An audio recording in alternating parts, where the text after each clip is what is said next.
welcome back to Everything Jurassic Park. Today I'd like to take a moment and give you guys my thoughts on the recent Jurassic World short film, Battle at Big Rock. Now I'm sure pretty well all of you watching know what Battle at Big Rock is, but for those of you who may not, it was a short film directed by Colin Trevorrow and all the people working on the Jurassic franchise, well not all, but most, including the new writer for the third film and all that, they came together and they made this short film it's kind of like in between a stepping stone from Fallen Kingdom to Jurassic World 3 or Jurassic Park 6. If you haven't checked it out already, a link will be down in the description. Be sure to go check that out before you finish this video, because there's going to be a lot of spoilers. I'll be going unscripted once again. All I have is a list of the points I want to make. So let's go.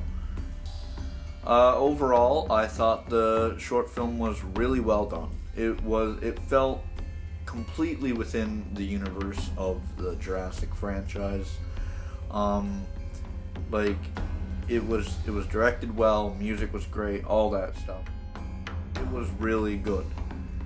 The story, for those, I'll just give a brief summary of the story. Essentially, this family goes on a camping trip to a campsite in Northern California. I believe it was 20 miles away from Lockwood's Manor. The film takes place roughly a year after the events of Fallen Kingdom. And anyway, you have this family who is actually rather new, two parents who both already had kids from previous relationships. So I thought that was a cool dynamic, something we haven't entirely seen in the franchise before. And they go on a trip, and essentially a Nasutoceratops and an infant Nasutoceratops show up, and everybody just kind of, is nervous. And then an Allosaurus shows up, does a lot of carnage, fights with the ceratopsids for a bit, and then starts attacking the trailer, all that stuff. Everything you would expect to see in an entry into the Jurassic Park franchise. I thought the effects were really well done. This stuff was done by ILM. It's the same level of quality you get with the full films, which is really great.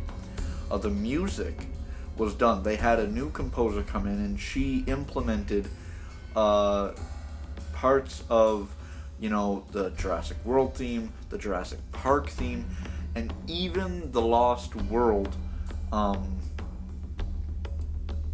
music, which was really cool.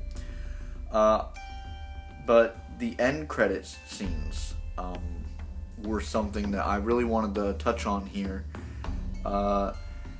It shows little found footage type clips of dinosaurs interacting with people in our world.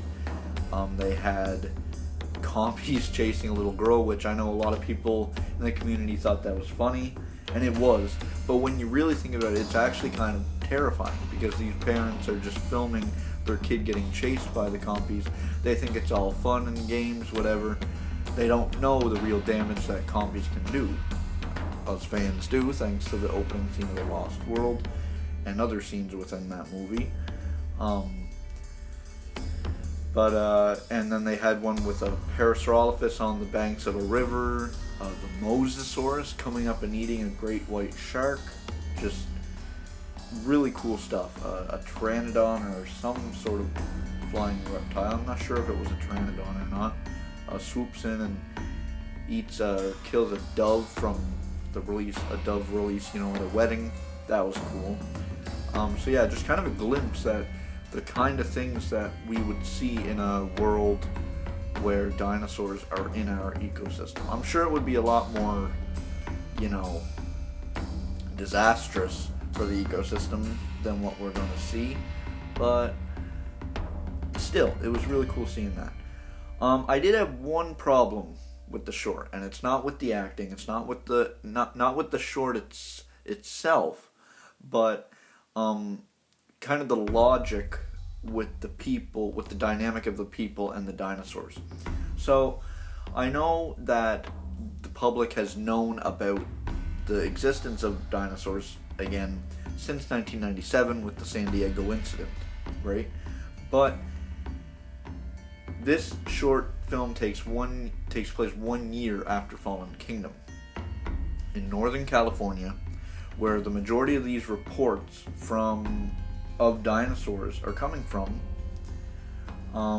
and it seems that no one has done anything yet about it, the military or anything, or maybe they're trying and just, I don't know, but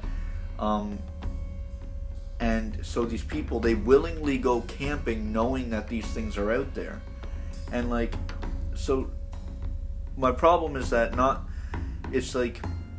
feel like they would realistically not even legally be allowed to go out there. I feel like that whole section would be, blocked off, like kind of quarantine zone type of situation.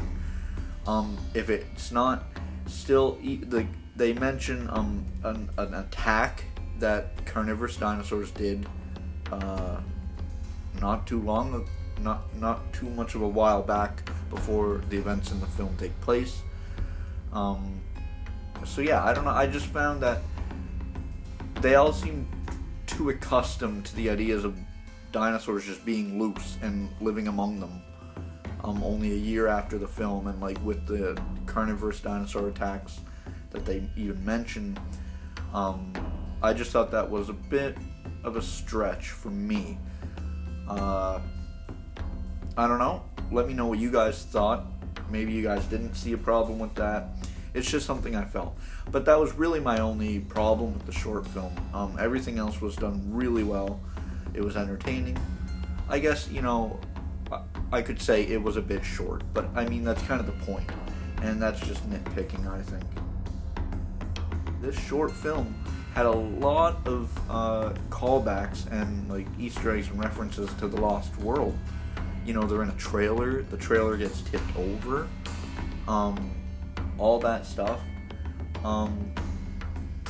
The part with the kid in the seat and them trying to get out very much reminded me of Sarah Harding on the glass. It had that same sort of tone to it. Which, by the way, that kid in the chair and the Allosaurus peeking its head in, that was pure terror. That was... It's something that I feel has been missing from the franchise since the first two films. That level of terror and suspense. And I'm really glad to see it starting to come back. That was just a great scene. So yeah, guys. That is essentially my thoughts on Battle at Big Rock. Like I said, I'm a little late to the party, but I was busy earlier in the week, couldn't get a review out. Overall, the short film was awesome. The story, the effects, the music, it was all great.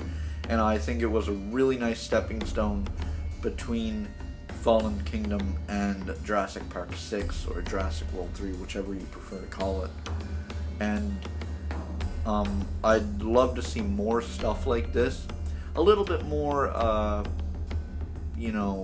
build up with the public would have been nice, but at the same time, it was also kind of fun waiting in the dark, kind of really building up the suspense for it. And it certainly paid off with this short film, so well worth the wait. Props to Colin Trevorrow and crew. You guys all did really well. And yeah, I hope you guys enjoyed the video. Let me know what you thought of Battle at Big Rock down in the comments below. Be sure to follow us on Twitter and Instagram. Links to those are in the description. But once again, I hope you enjoyed. And remember, I spared no expense.